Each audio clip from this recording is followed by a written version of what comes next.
غصے کو قابو میں رکھنا. ابو ہریرہ رضی اللہ عنہ سے روایت ہے کہ رسول اللہ صلی اللہ علیہ وسلم نے فرمایا، بہادر وہ نہیں ہے جو کشتی لڑنے میں غالب ہو جائے، بلکہ بہادر تو وہ ہے جو غصے کے وقت اپنے اوپر قابو پا لے. کچھ لوگوں کو غصہ زیادہ آتا ہے، کچھ کو کم آتا ہے، اور جن کو زیادہ آتا ہے وہ ان کے لیے ایک آزمائش ہوتی ہے، ایک امتحان ہوتا ہے. لیکن یہ ہے کہ کم آئے یا زیادہ آئے، اس کو کنٹرول کرنے میں ہی نجات ہے انسان کی. انس رضی اللہ عنہ سے مروی ہے کہ نبی صلی اللہ علیہ وسلم ایسے لوگوں کے پاس سے گزرے جو پتھر اٹھا رہے تھے، تو آپ نے فرمایا یہ لوگ کیا کر رہے ہیں؟ لوگوں نے کہا وہ اپنے جسموں کو مضبوط کرنے کے لیے پتھر اٹھاتے ہیں، یعنی ویٹ لفٹنگ کر رہے ہیں. تو نبی صلی اللہ علیہ وسلم نے فرمایا کیا میں تمہیں ایسا شخص نہ بتاؤں جو ان سے بھی زیادہ اسٹرانگ ہے، مضبوط ہے؟ وہ شخص جو غصے کے وقت اپنے نفس پر کنٹرول کر لیتا ہے، قابو رکھتا ہے. ایک اور روایت میں ہے کہ نبی صلی اللہ علیہ وسلم ایسے لوگوں کے پاس سے گزرے جو کشتی کر رہے تھے، ریسلنگ. آپ نے فرمایا یہ کیا ہے؟ لوگوں نے کہا اللہ کے رسول یہ فلاں پہلوان ہے جو ہر ایک کو پچھاڑ دیتا ہے. تو رسول اللہ صلی اللہ علیہ وسلم نے فرمایا کیا میں تمہیں ایسے شخص کے بارے میں نہ بتاؤں، یعنی ایسا پہلوان جو اس سے بھی زیادہ طاقتور ہو. وہ آدمی جس پر کسی شخص نے زیادتی کی اور اس نے اپنے غصے کو پی لیا،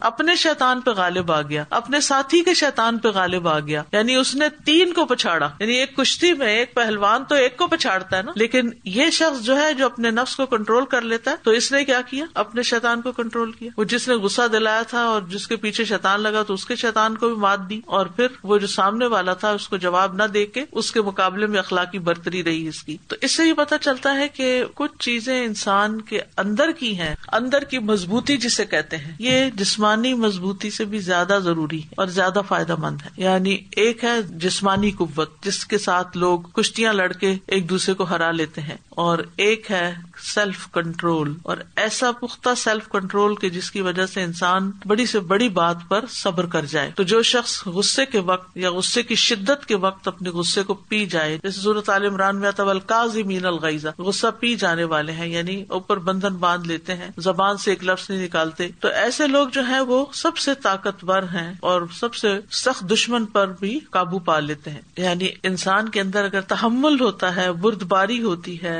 حلم ہوتا ہے، تو وہ بڑی سے بڑی چیز اپنے اوپر اٹھا لیتا ہے. جیسے آپ صلی اللہ علیہ وسلم فرمانے کہ یہ پتھر کیوں اٹھا رہے ہیں؟ مضبوطی کے لیے. تو وہ شخص کسی کی بہت بڑی گالی یا کسی کی بہت بڑی بات یا کوئی بہت بڑا نقصان اس کو اپنے اوپر اٹھا لیتے ہیں اور برداشت کر جاتے ہیں اور چوں بھی نہیں کرتے. تو غصہ پینا جو ہے یہ اللہ تعالیٰ کی محبوب صفت ہے. احنف بن قیس کہتے ہیں کہ ایک مرتبہ ان کے چچا رسول اللہ صلی اللہ علیہ وسلم کے پاس آئے اور عرض کیا مجھے کوئی ایسی بات کہیے جو مجھے نفع دے اور مختصر ہو تاکہ میں یاد رکھ سکوں. آپ نے فرمایا غصہ نہ کیا کرو. انہوں نے کئی مرتبہ اپنی درخواست دہرائی اور رسول اللہ صلی اللہ علیہ وسلم نے ہر مرتبہ یہی جواب دیا کہ غصہ نہ کیا کرو. غصہ جو ہے وہ ہر شر کو جمع کر لیتا ہے. نبی صلی اللہ علیہ وسلم کے ایک صحابی سے مروی ہے کہ ایک آدمی نے عرض کیا یا رسول اللہ مجھے کوئی نصیحت فرمائیے. آپ نے فرمایا غصہ نہ کیا کرو. وہ شخص کہتا ہے کہ میں نے نبی صلی اللہ علیہ وسلم کے فرمان پر غور کیا تو جانا کہ غصہ ہر طرح کے شر کو جمع کر لیتا ہے. ساری برائیاں، لڑائیاں، جھگڑے، فساد، بد زبانی، بد اخلاقی، بد تہذیبی، بدتمیزی سب اسی سے ہی پھوٹتی ہے. اسی لیے جو شخص غصہ کنٹرول کر لیتا ہے وہ اللہ کی ناراضگی سے بھی بچ جاتا ہے. عبداللہ ابن عمر سے روایت ہے کہ رسول اللہ صلی اللہ علیہ وسلم سے انہوں نے پوچھا کون سی چیز مجھے اللہ عز و جل کے غصہ سے دور کر سکتی کہ اللہ مجھ سے ناراض نہ ہو.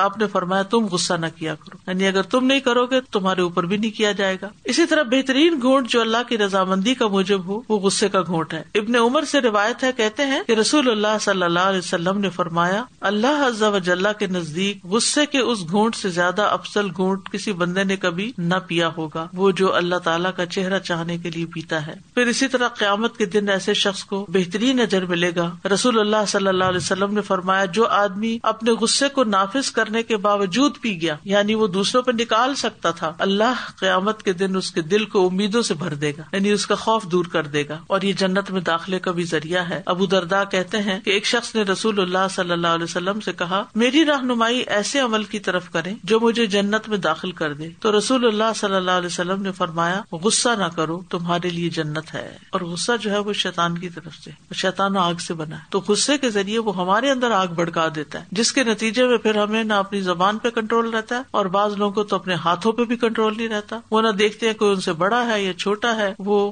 جو چیز ہاتھ لگے اس سے دوسرے کی خبر لے لیتے ہیں.